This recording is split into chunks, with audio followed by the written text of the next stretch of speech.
Sabías que tal día como a hoxe de 1589, a heroína galega María Pita defende a Coruña dos ataques da Armada Británica comandada por Francis Drake?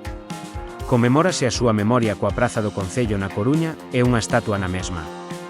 María Pita non foi a única, houbo moitas máis mulleres loitadoras durante a batalla, que non acadaron tanta sona e quedaron un pouco esquecidas a pesar de ter un papel tan importante neste acontecemento, como Inés de Ben.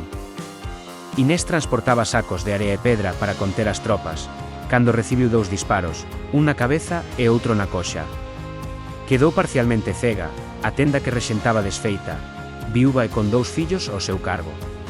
Logo dos intentos de reclamación dunha indemnización á administración, xa que doara material de importante valor para as tropas, e o seu heroísmo para reconstruir as murallas, morreu na indixencia e soterrada nunha fosa común.